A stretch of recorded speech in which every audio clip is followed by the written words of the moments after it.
أشرف الأنبياء والمرسلين وآل بيته الطيبين الطاهرين المعصومين.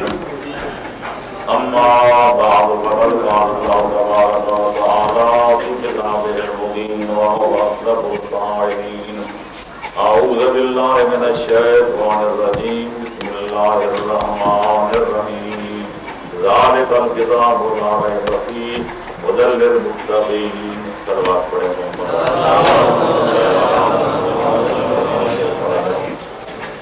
خدا و عالم اسلام و فرمان کا ترجمہ اور حاصل مطلب یہ ہے کہ یہ یعنی قرآن وہ کتاب ہے، یہ وہ صداقت اور حقانیت کا مجسمہ کتاب ہے کہ جس میں کسی قسم کے شک و شبہ کی کوئی گنجائش نہیں ہے، اور یہ ان لوگوں کے لیے ہدایت ہے جن کے دلوں میں خوف و خشیت خدا موجود ہے۔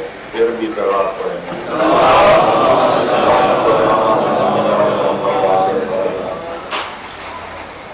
الحمدللہ قرآن مجید اور محمد و آل محمد علیہ السلام کی تفسیر و تشریح کے مطابق اسلام کے عقائد کا سلسلہ چل رہا تھا۔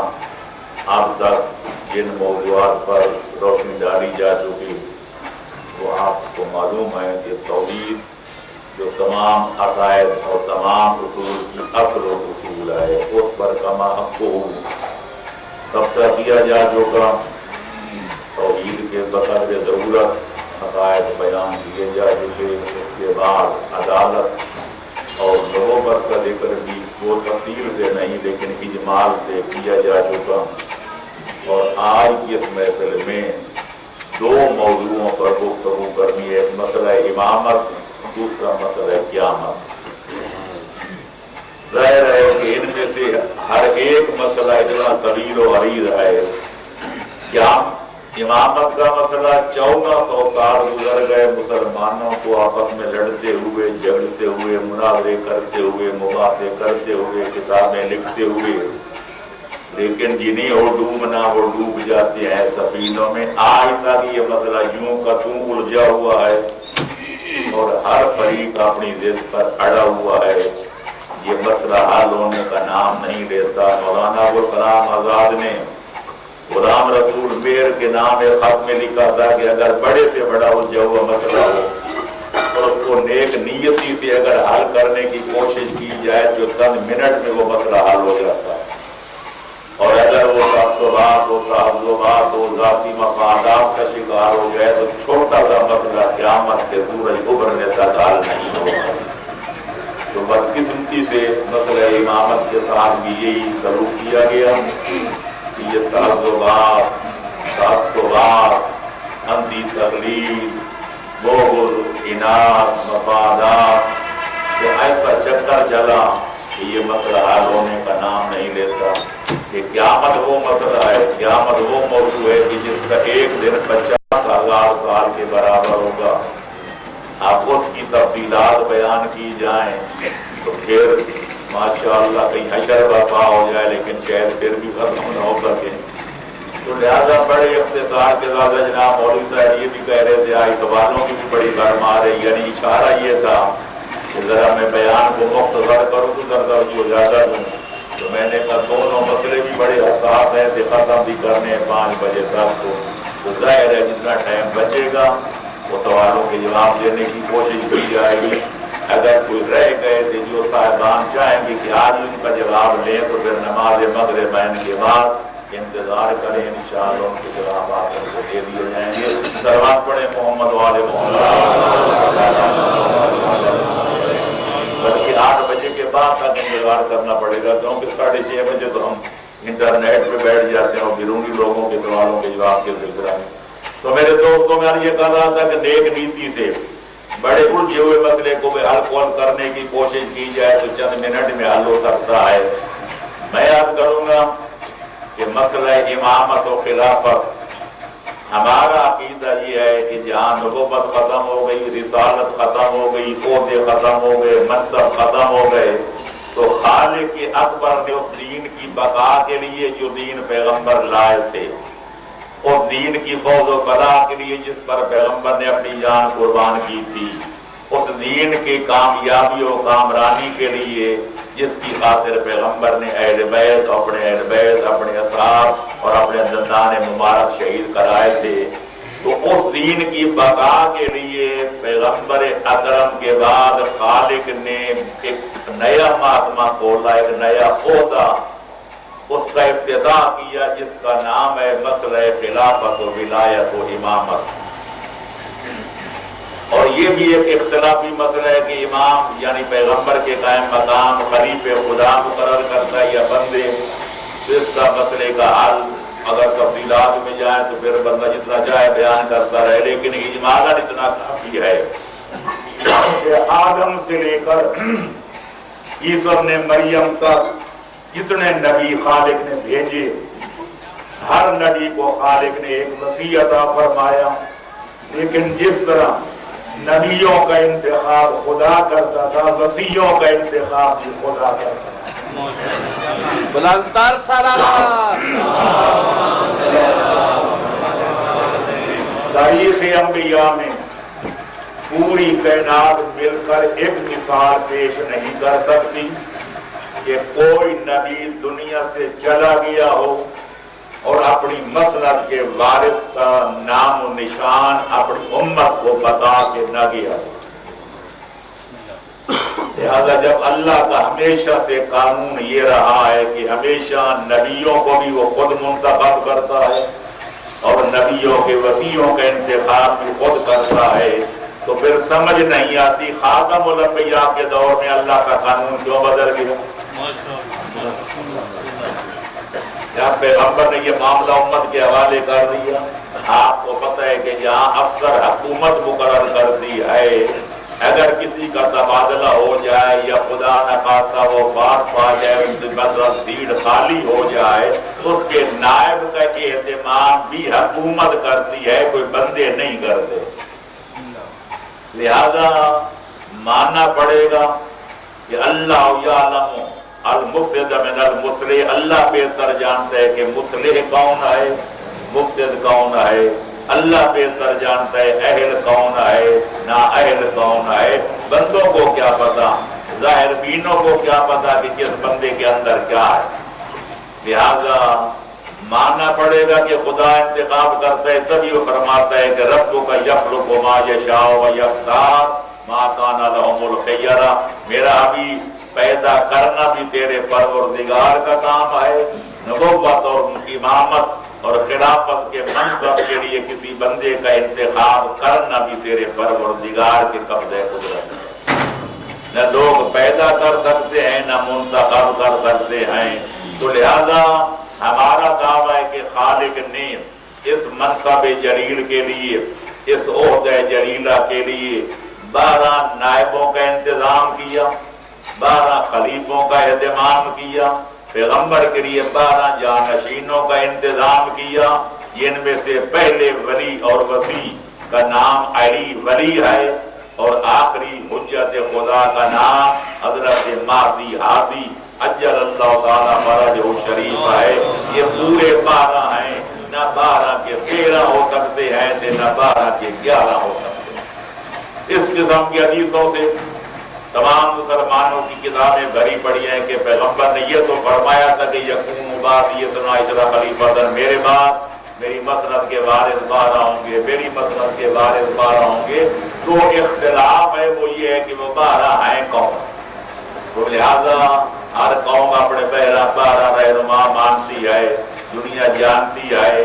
ہم کسی اور کے خلفاء پر، جانشینوں پر، ان کے امام و رہنماؤں پر کوئی تبصرہ نہیں کرنا چاہتے، لیکن یہ دنیا جانتی ہے کہ ہم پیغمبر کے بعد پیغمبر کا قائم مقام جانتے ہیں تو علی اور اولاد علی کو، اگر امام جانتے ہیں تو علی اور اولاد علی کو، مفسر قرآن مانتے ہیں تو علی اور اولاد علی کو، پیغمبر کی حدیثوں کا حدیث دان مانتے ہیں تو علی اور اولاد علی کو، دین و دنیا کا رہبر و رہنما مانتے ہیں تو علی اور اولاد علی کو، اور اگر دین و دنیا کا شہنشاہ مانتے ہیں تو علی اور اولاد علی کو۔ یہ قوم راست راہ دینی ہو قبلہ گاہ من قبلہ راست کردم بطرف کج گلائے. لہذا ہر بندے کو اپنے اپنے پیشوا مبارک، ہر قوم و قبیلوں کو اپنے رہبر و رہنما مبارک بطور جوش یا علی جس کا تو مولا ہے اس کو فخر کرنا چاہیے، جس کا تو آقا ہے اس کو ناز کرنا چاہیے. تو لہذا ہمارے پاس علی اور اولاد علی علیہ السلام کی خلافت حقہ، امامت مطلقہ، ولایت کاملہ کے ثبوت کے لیے آیات قرآنیہ الگ ہیں، احادیث نبویہ الگ ہیں اور دلائل عقلیہ الگ ہیں.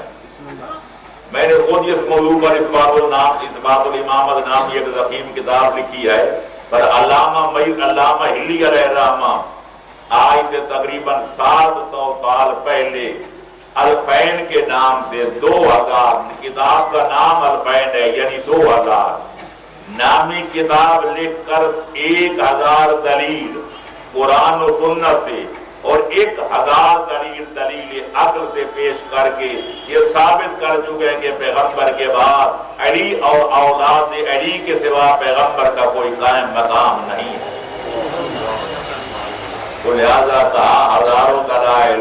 تو میں عرض کرتا ہوں قرآن کی آیات الگ، پیغمبر اکرم کی احادیث و روایات الگ، اور ایک تیسرا طریقہ عقلی دلائل بھی بہت ہیں، لیکن جو سب سے آسان ترین طریقہ ہے وہ یہ ہے جس کی طرح میں اشارہ کرنا چاہوں گا کہ جس کے بارے میں یہ جھگڑا ہو جائے کہ پیغمبر کا قائم مقام یہ ہے یا نہیں ہے، اس کا آسان طریقہ یہ ہے کہ ادھر پیغمبر کی صفات بھی دیکھے جائیں، پیغمبر کے کمالات بھی دیکھے جائیں، پیغمبر کے معجزات و کرامات بھی دیکھے جائیں، پھر دعوے دار خلافت کے حالات بھی دیکھے جائیں.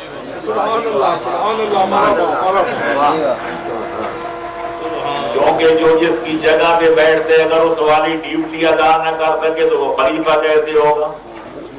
ڈاکٹر کی جگہ ڈاکٹر ہی پور کر سکتا ہے، حکیم کی جگہ حکیم بیٹھ سکتا ہے، وکیل کی جگہ وکیل، عالم کی جگہ عالم. یہ اگر مسلمہ حقیقت ہے کہ ڈاکٹر کی جگہ وکیل پور نہیں کر سکتا، وکیل کی خالی جگہ ڈاکٹر پور نہیں کر سکتا، تو پھر ماننا پڑے گا عالم علم لدنی کی مسند پر کوئی دنیا کے سکولوں کا پڑھا ہوا نہیں بیٹھ رہا.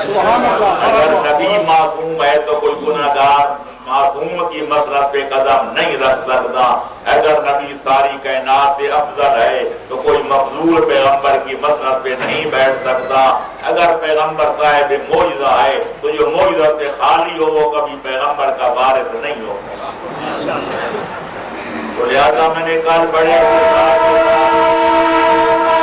چونکہ وقت کے دامن میں گنجائش نہیں تھی، بڑے اختصار کے ساتھ اب کیا تھا کہ کوئی نبوت کا معیار ہے، نبی ہونے کا کوئی میزان ہے، اور وہ چند چیزیں ہیں. پہلی یہ کہ جو نبی ہوتا ہے وہ عالم علم لدنی ہوتا ہے، وہ اللہ سے پڑھ کے آتا ہے، لوگوں کے سکولوں میں نہیں پڑھتا. جو نبی ہوتا ہے وہ عصمت کبریٰ کا تاجدار ہوتا ہے، اس کا دامن کسی چھوٹے کے بڑے گناہ کی آلودگی سے کبھی داغدار نہیں ہوتا.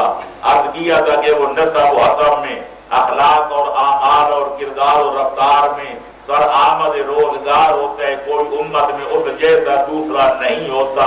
پھر یہ بھی عرض کیا تھا کہ جو نبی ہوتا ہے وہ صاحب معجزہ ہوتا ہے، تاکہ اگر کوئی شک کرے تو معجزہ دکھا کے اپنی نبوت کو ثابت کر سکے. اگر معجزہ نہ دکھا سکے تو خدا کا بنایا ہوا نبی نہیں ہوتا.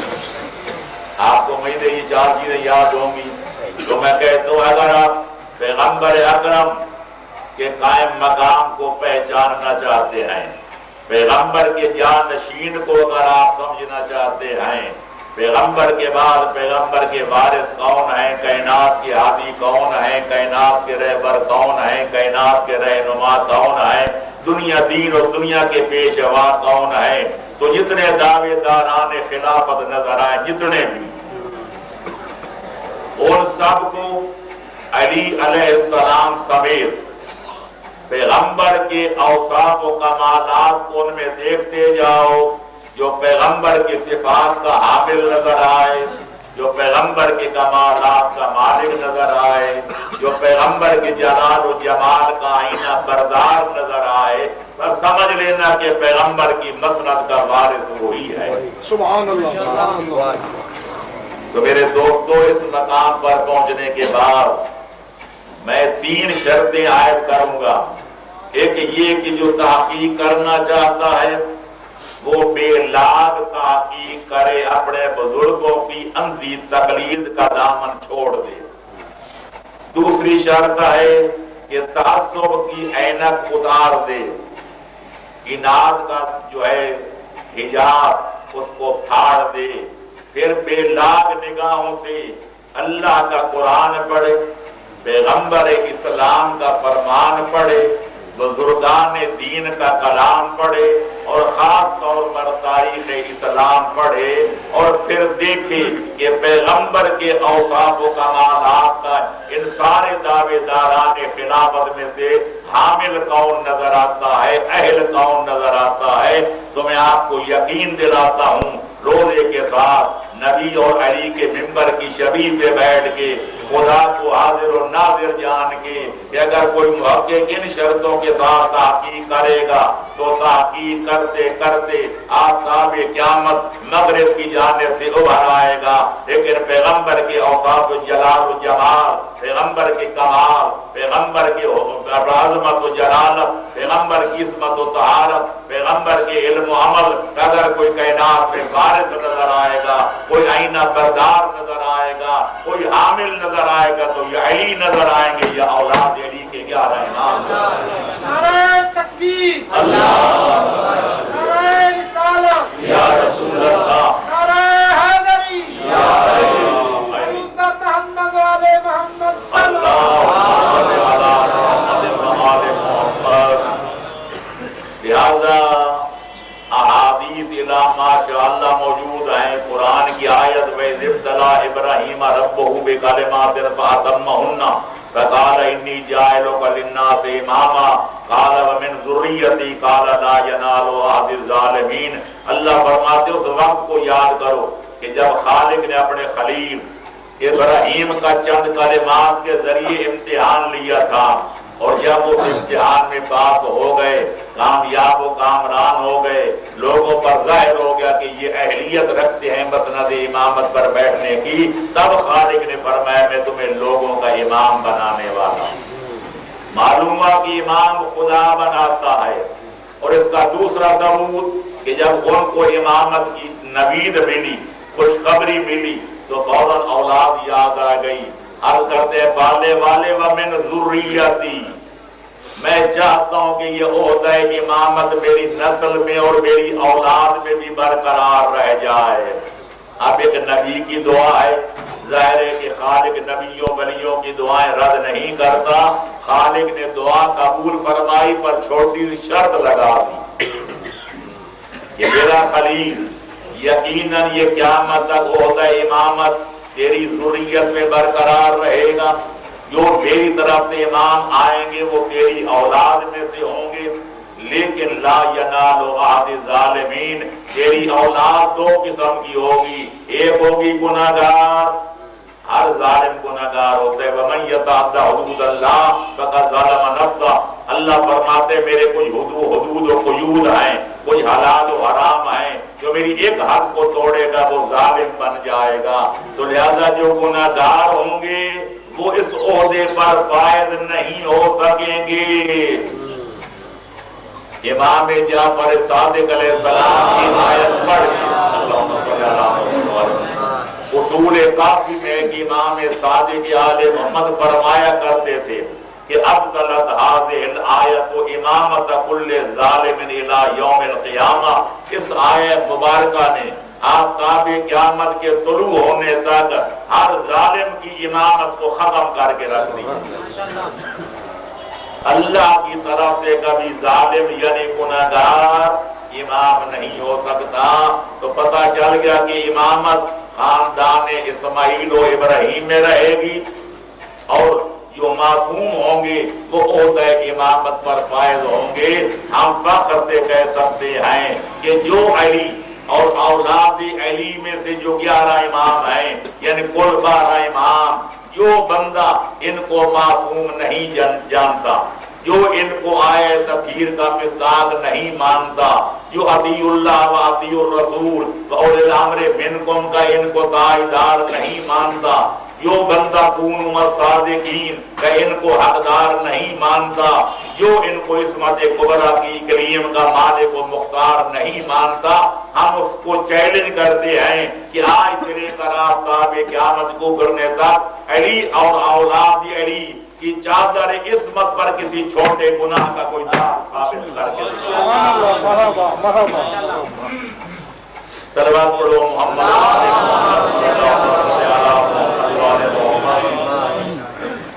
لہذا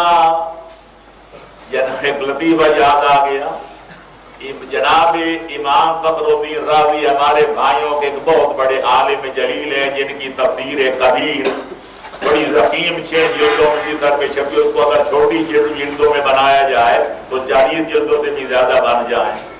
اس کی وہ آیت جو ہے اللہ اطیعوا الرسول و اولی الامر منکم، اس کی جب تفسیر لکھنے بیٹھے ہیں، میں نے ان کی عبارت اپنی کتابوں میں عام کتابوں میں بھی کی ہے، تجلیات میں اثبات الامامت کو خاص طور پر اپنی تفسیر فیضان الرحمان میں وہ کہتے ہیں یہ آیت بتاتی ہے کہ اولی الامر کو نبی کی طرح معصوم ہونا چاہیے، سبحان اللہ سبحان اللہ، کیونکہ اللہ نے پیغمبر کی اطاعت مطلقاً واجب کی ہے، ہر بندے پر واجب، ہر امر میں واجب، ہر نہی میں واجب، ہر حال میں واجب، سفر میں واجب، اپنا حضر میں واجب، صحت میں واجب، مرض میں واجب۔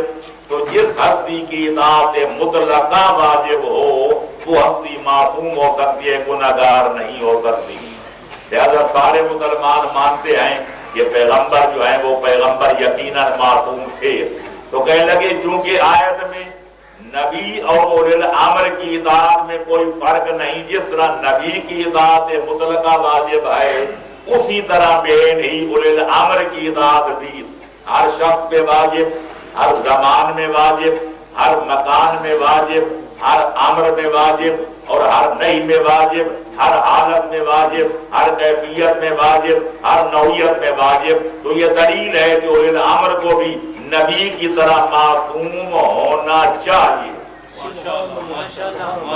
یہ اقرار کر کے کہتے ہیں لیکن کیا کیا جائے کہ پیغمبر کے بعد ہمیں کوئی آسمان کے نیچے معصوم نظر نہیں آتا، لیکن اللہ کو حکم بھی اٹل ہے کہ اولی الامر کی اطاعت کرو، معصوم نظر کوئی نہیں آتا، اولی الامر کو معصوم ہونا چاہیے، تو پھر کیا کریں؟ کہتے ہیں لے دے کے ایک ہی رستہ باقی رہ جاتا ہے کہ اولی الامر سے مراد ہے امت محمدیہ کا اجماع، جس پر امت مسلمہ اجماع کر لے اس اجماع کی پیروی کرو، اس کی مخالفت نہ کرو۔ میں یہاں بنظر اختصار چونکہ بڑی مرحلے طے کرنے آئے اتنا کروں گا کہ جناب علامہ صاحب پہلے تو آپ یہ فرمائیں کہ جس خالق نے یہ فرمایا کہ اولی الامر کی اطاعت کرو اور آپ خود مانتے ہیں کہ اولی الامر کو معصوم ہونا چاہیے، اگر اللہ نے کوئی ایسی معصوم ہستیاں پیدا نہیں کی تو پھر حکم کیوں دیا کہ ان کی اطاعت کرو؟ عقل کہتی ہے کہ پہلے ایسی ہستیاں ہونی چاہیے پھر ان کی اطاعت کی جائے گی۔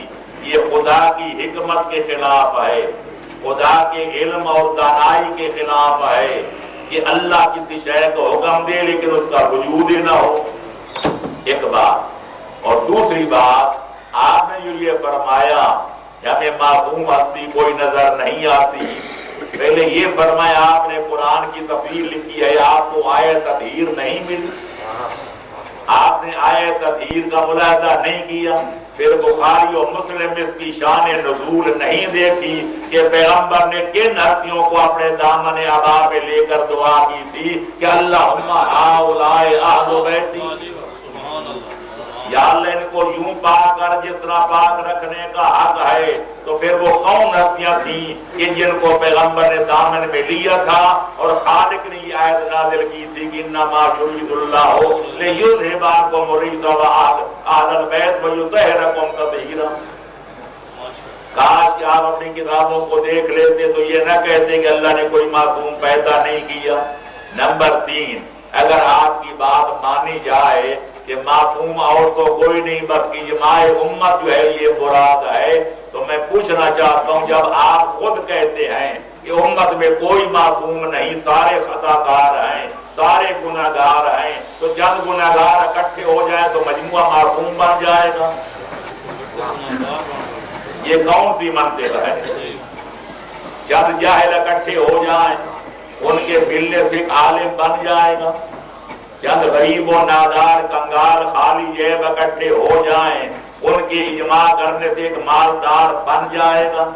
چند اندھے اکٹھے ہو جائیں ان کی اجماع کرنے سے ایک بینا آنکھوں والا بندہ پیدا ہو جائے گا؟ جب ہر چیز کا جواب نفی میں ہے کہ سینکڑوں ہزاروں اندھے اکٹھے ہو جائیں ایک آنکھوں والا نہیں بن سکتا، ہزاروں جاہل جمع ہو جائیں ایک عالم نہیں بن سکتا، ہر تو ماننا پڑے گا اگر لاکھوں خطا کار اکٹھے ہو جائیں ان کا مجموعہ کبھی عصمت یار نہیں ہو سکتا. لہذا ماننا پڑے گا کہ جب معصوم خلیفے کے لیے، پیغمبر کے جانشین کے لیے، پیغمبر کے قائم مقام کے لیے معصوم ہونا لازم ہے، تو ہمارا دعویٰ ہے علی ولی سے لے کر مہدی دین تک یہ سب معصوم ہیں. اگر کسی کو شک ہے تو ان کا گناہ ثابت کرے، اور اگر ان کے علاوہ کوئی اور معصوم ہے تو اس کا نام پیش کرے. صلوات پڑھو محمد. تو میرے دوستو اور میرے عزیزو، اگر انصاف کی اینک لگا کر دیکھا جائے تو آل محمد کی امامت، علی اور اولاد علی کی خلافت حق اور ولایت مطلقہ اتنی روشن ہے اتنا آفتاب کی روشن نہیں. لیکن گر نبینت بروز چشمش شبر چشم، چشمے آفتاب راجے گناہ، چٹا دن ہو، دوپہر کا ٹائم ہو، دنیا گواہی دے رہی ہو، دنیا روشنی جو ہے دیکھ رہی ہو، تپش محسوس کر رہی ہو، آنکھوں کو اس کی چمک دمک کھیرا کر رہی ہو، اگر چمگادڑ کسی بل میں گھس جائے کہ کہہ دے کوئی سورج نہیں ہے، تو پھر چمگادڑ کے انکار کرنے سے دنیا تو اندھی نہیں ہو جائے گا. وَحَبْنِي قُلْتُ هَذَا الصُّبْحُ لَيْلٌ أَيَّامَ الْعَالَمُونَ عَنِ الضِّيَاءِ. متنبی کہتے ہیں کہ فرض کرو کہ میں نے چٹے دن کو رات کہہ دیا، تو اگر میں نے دن کو رات کہہ دیا تو ساری دنیا بھی اندھی ہو جائے گی، وہ بھی واقعی میری ہاں میں ہاں ملائے گی اور دن کو رات کہے گی. لیکن نہیں، جب دن دن ہے رات رات ہے تو لہذا کوئی مانے یا نہ مانے معصوم معصوم ہے، گناہگار گناہگار ہے. اگر کسی کے لیے بار خاطر نہ ہو تو میں عرض کروں گا یہی تو وجہ ہے کہ جب علی اور اولاد علی علیہ السلام کا نام آئے تو ہم کہتے ہیں علیہ الصلاۃ والسلام، اور ہمارے بھائی کہتے ہیں کرم اللہ تعالی وجہہ. لیکن جب دوسروں کا نام آئے تو اور دعائیں مانگی جاتی ہیں، اللہ کرے اللہ ان سے راضی ہو جائے. صلوات پڑھو محمد والے محمد.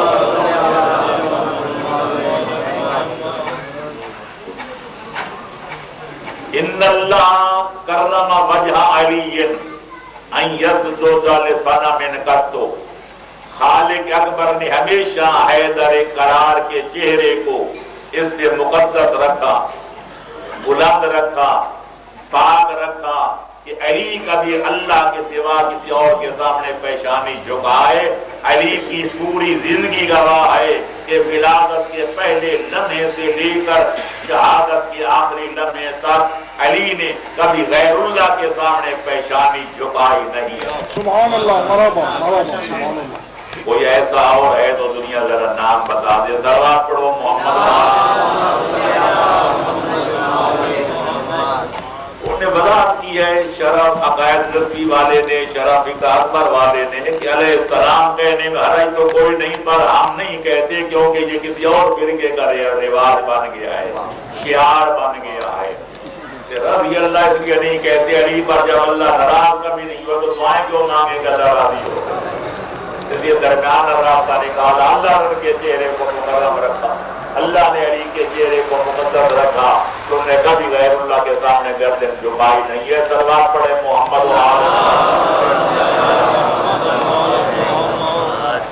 ایک بات اور عرض کر کے آگے بڑھوں، اب قیامت کے میدان میں داخل ہوں اور اس میں بے کرام کوئی ہوتا زنی کرے تھوڑی سی، لیکن ایک بات کی وضاحت کرتا جاؤں کہ جو امام ہوتا ہے علاوہ بر ان کہ وہ پیغمبر کا قائم مقام ہوتا ہے، پیغمبر کے فرائض ادا کرتا ہے، پیغمبر والا دین بتاتا ہے، قرآن کی تفسیر بتاتا ہے، مشکل وقت ہے تو دین کی حفاظت کر کے اپنی جان بھی قربان کر دیتے ہیں، اولاد بھی کٹوا دیتا ہے، جائیداد بھی فروخت کرا دیتا ہے۔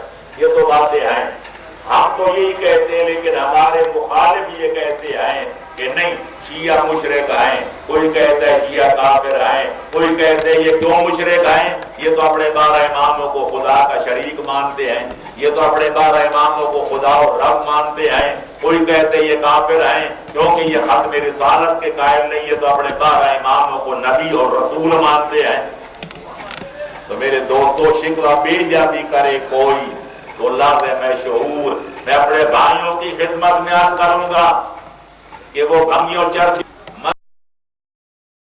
مذہب شیعہ کا براہ راست مطالعہ کریں کہ قرآن کیا کہتے ہیں، 14 کا فرمان کیا کہتا ہے، یا ان علماء کی تقریر و تحریر کو دیکھیں اور سنیں اور پڑھیں کہ جن نے قرآن اور 14 کے فرمان کی حقیقتاً ترجمانی کی ہے، تاکہ ان کو پتہ چلے کہ ہم علی کو اللہ نہیں کہتے، ہم علی اور اولاد علی کو نبی نہیں کہتے۔ دنیا جانتی ہے، ہمارا کلمہ کلام گواہ ہے، ہماری اذان و تلقین گواہ ہے، ہمارا مرنا جینا گواہ ہے کہ ہم علی اور اولاد علی کو اللہ نہیں کہتے، اللہ کا ولی کہتے ہیں، ہم ان کو نبی نہیں کہتے، خاتم الانبیاء کا بلا فضل ولی کہتے ہیں۔ لا الہ الا اللہ محمد الرسول اللہ علی ولی اللہ، اللہ واحد ہے، کوئی اس کا شریک نہیں۔ محمد عربی اپنی عظمت اور جلالتوں سمیت وہ اللہ کے پیغام پر ہیں، پیغام پہنچانے والے، جن کو فارسی میں پیغمبر عربی میں رسول کہتے ہیں، وہ اللہ کے پیغام پر ہیں، وہ بھی اللہ کے شریک نہیں۔ اور جہاں تک مولا علی کا تعلق ہے، ہم خدا کو خدا مان کے، نبی کو نبی مان کے، یعنی اسلامی کلمہ پڑھ کے کہتے ہیں کہ علی اللہ نہیں، اللہ کے ولی ہیں، وہ نبی نہیں، وہ خاتم الانبیاء کے بلا فضل ولی۔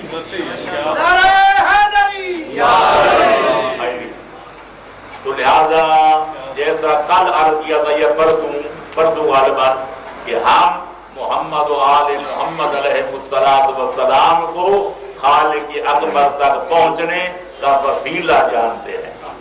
یا ایھا الذین آمنوا اتقوا اللہ وابتغوا الیہ الوسیلہ، ایمان والو اگر ڈرنا ہے تو اللہ سے ڈرو، باقی کائنات میں کوئی ایسی ہستی نہیں کہ جس سے ڈرا جائے، کیونکہ تمہاری موت، تمہاری حیات، تمہارا نفع، تمہارا نقصان، تمہارا سود، تمہارا ضیاع، سب کچھ خالق کے کون و مکان کے قبضے قدرت میں ہے، یہ چیز کسی اور کے قبضے میں نہیں۔ لہذا ڈرنا ہے تو اس کی ناراضگی سے ڈرو، وہ ناراض ہو جائے تو لوگوں کی رضامندی کوئی فائدہ نہیں پہنچا سکتی، وہ راضی ہو جائے تو لوگوں کی ناراضگی کوئی بگاڑ نہیں سکتی۔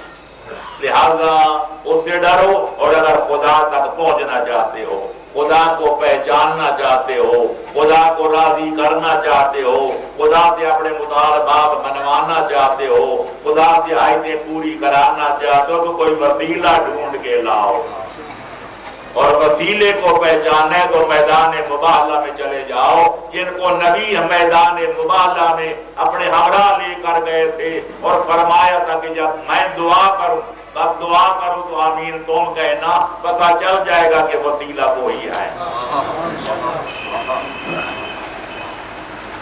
صلوات پڑھو۔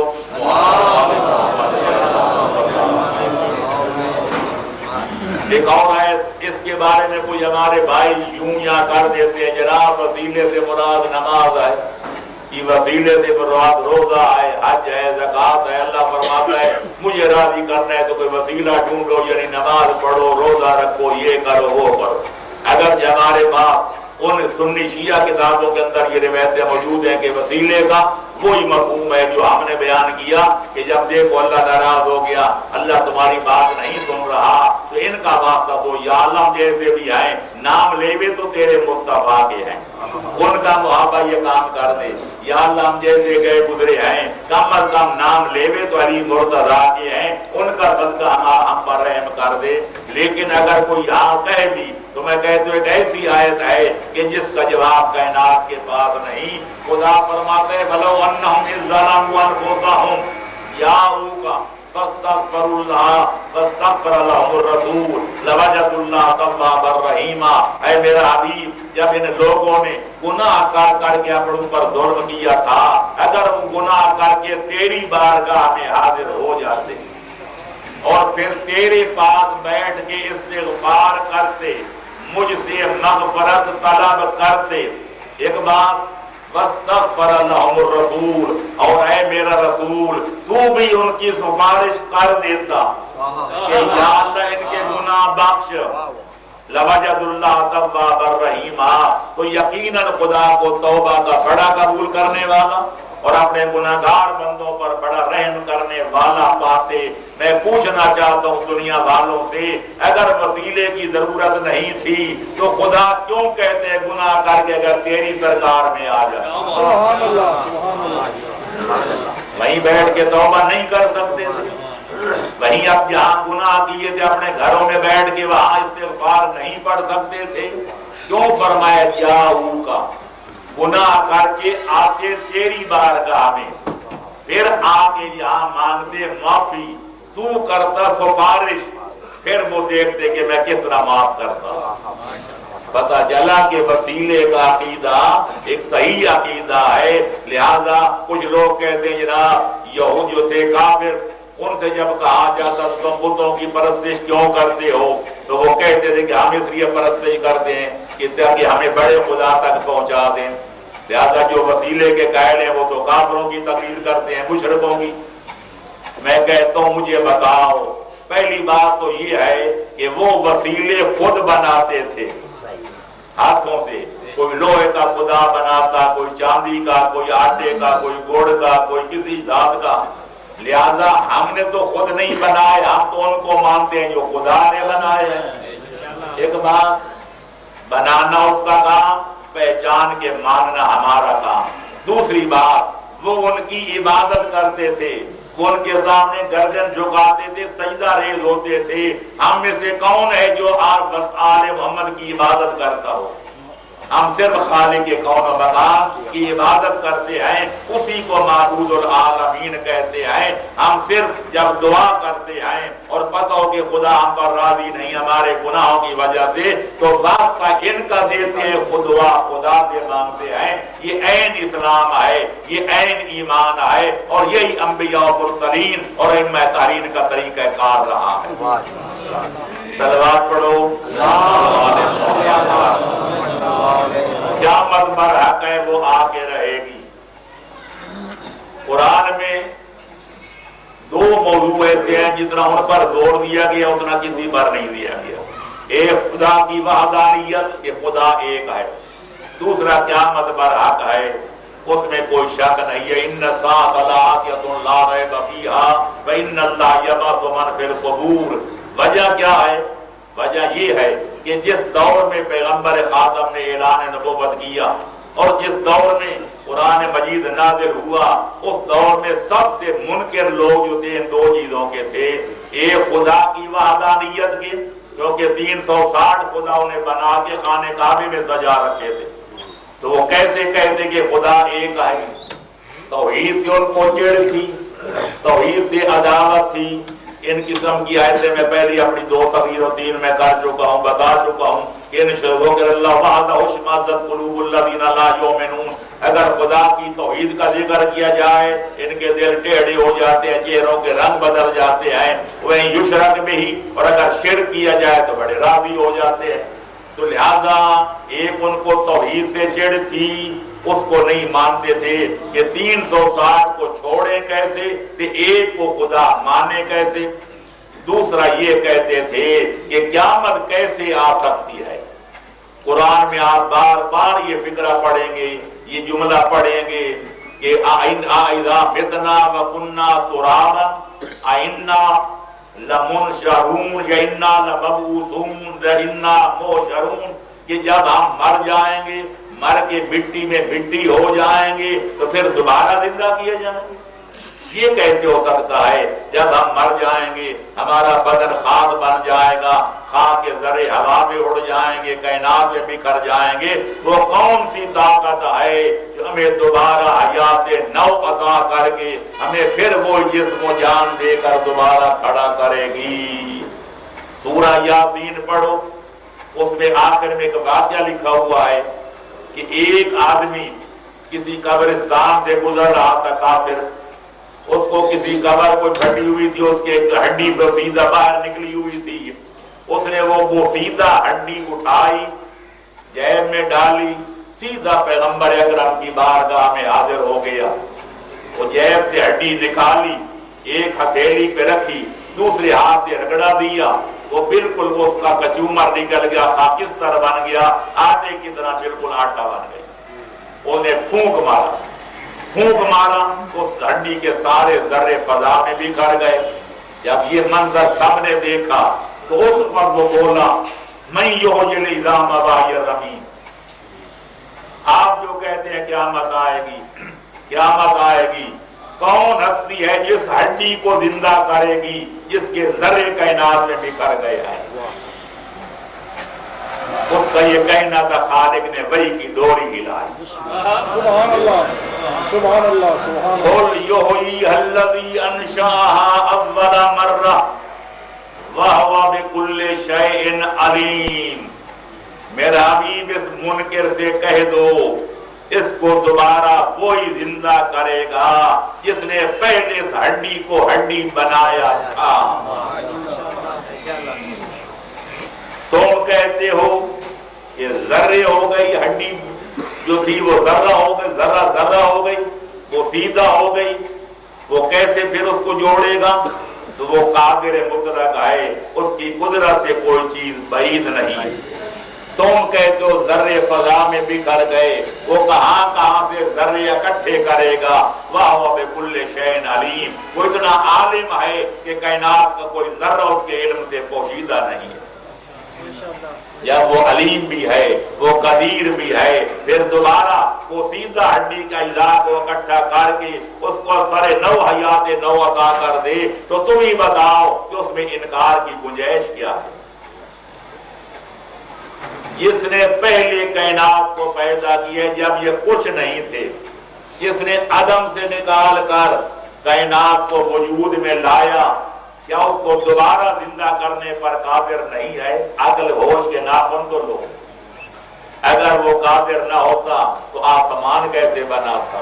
وہ قدیر نہ ہوتا تو زمین کا فرش کیسے بچھاتا؟ اگر وہ قادر مطلق نہ ہوتا تو کائنات کی نظم کو کیسے سجاتا؟ تمہیں پیدا کیسے کرتا؟ تمہیں اولادیں کیسے دیتا؟ تمہیں جائیدادیں کیسے دیتا؟ اگر سب کوئی تم یہ دیکھ رہے ہو اور مان رہے ہو تو کیا وہ دوبارہ خالق جو تھا وہ عاجز ہو گیا؟ وہ جو قادر تھا وہ عاجز ہو گیا؟ جو عالم تھا معاذ اللہ وہ جاہل ہو گیا؟ لیکن اگر اللہ پہلے کی طرح علیم بھی ہے، لطیف بھی ہے، خبیر بھی ہے، قدیر بھی ہے، بصیر بھی ہے، تو پھر انکار کرنے کی وجہ کیا؟ لہذا قیامت آ کے رہے گی، لا ریب فیہا، جس کے آنے میں کوئی شک اور کوئی شبہ نہیں ہے۔ اور یہ بات وضاحت کرتا جاؤں کہ کچھ لوگ کہتے ہیں پھر روحیں آئیں گی کہ پھر بدن نہیں آئیں گے، کہ کچھ کہتے ہیں بدن آئیں گے روحیں نہیں آئیں گی۔ اسلامی عقیدہ جس پر اسلام کے 73 فرقوں کا اتفاق ہے وہ یہ ہے کہ جس جسم و روح کے ساتھ ہم دنیا میں موجود ہیں، نیکیاں کرتے ہیں تو اسی بدن اور روح کے ساتھ، اگر بدیاں کرتے ہیں تو اسی بدن اور روح کے ساتھ، بھلائیاں کرتے ہیں اسی جسم و روح کے ساتھ، برائیاں کرتے ہیں اسی جسم و روح کے ساتھ۔ تو اگر سزا دی جائے گی تو بھی اسی جسم و روح کے ساتھ، اگر جزا دی جائے گی اسی جسم و روح کے ساتھ۔ اللہ کی عدالت کے خلاف ہے کہ دو مل کے گناہ کریں کہ سزا ایک کو دی جائے، دو مل کے نیکی کا کام کریں جزا ایک کو دی جائے، یہ نہیں ہو سکتا۔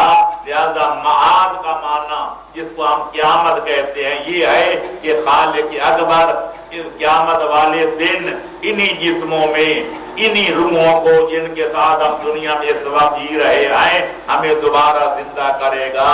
فرماتے ہیں کہ انا جمعناکم والاولین حشرناکم والاولین، کہ ہم نے تمہیں اور سارے اولین کو اکٹھا کیا ہے۔ یہ انا جمعنا الاولین والآخرین، ہم اولین اور آخرین کو اکٹھا کریں گے۔ کیا فرماتا ہے وحشرناہم فلم نغادر منہم احدا، ہم اس طرح لوگوں کو اکٹھا کریں گے کہ ایک بندہ بھی باقی نہیں رہ جائے گا۔ کیوں؟ تاکہ لوگوں کو جزا دی جائے جو نیکیاں کرنے والے تھے اور بدوں کو سزا دی جائے، تاکہ عادل حقیقی کے عدل کا ایک ایسا بھرپور مظاہرہ ہو جائے کہ کافروں کو بھی اقرار کرنا پڑے کہ خدا عادل ہے۔ صلوات پڑھو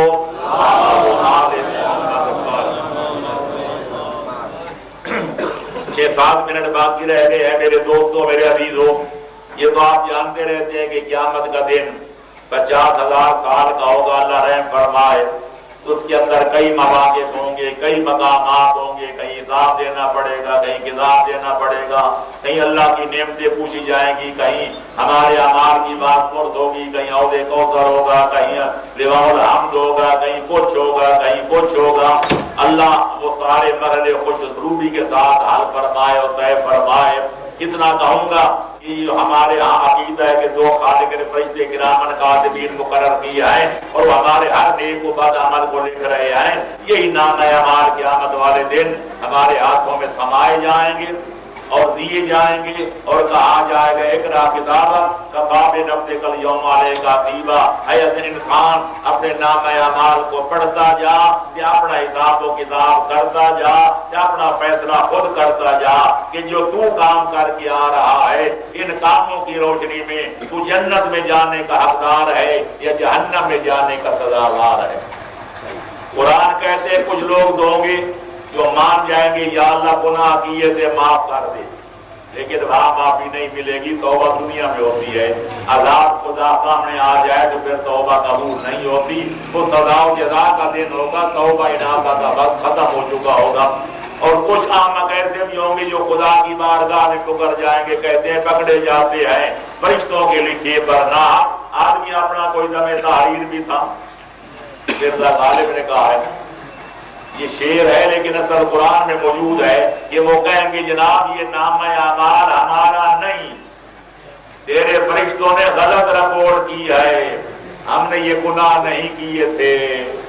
اب خدا گواہ بھی پیش کر سکتا ہے، نبیوں اماموں کو پیش کر سکتا ہے، فرشتوں کو پیش کر سکتا ہے، جس طرح چاہے منوا سکتا ہے، لیکن اللہ اور کوئی گواہ پیش نہیں کرے گا۔ سورہ یاسین میں فرماتے ہیں الیوم نختم علی افواہہم، ہم لوگوں کے منہوں پر تالے لگا دیں گے، مہرے لگا دیں گے، زبانیں گنگ ہو جائیں گی، بولنا چلنا بند ہو جائے گا۔ جب زبانیں بند ہو جائیں گی وتکلمنا ایدیہم وتشہد ارجلہم بما کانوا یکسبون، ان کے ہاتھ، ان کے پاؤں، ان کے اعضائے بدن بول بول کے گواہیاں دیں گے کہ یا اللہ یہ جھوٹ بکتے ہیں، ہم گواہ ہیں کہ یہ گناہ انہوں نے کیے تھے اور ہمارے ذریعے کیے تھے۔ باغبان آگ دی جب آشیانے کو میرے، جن پہ تکیہ تھا وہی پتے ہوا دینے لگے۔ جب ہمارے اپنے اعضاء ہمارے مخالف ہو جائیں گے، ہمارے ہاتھ، ہمارے پاؤں، ہماری آنکھیں، ہمارے کان، ہمارے ناک،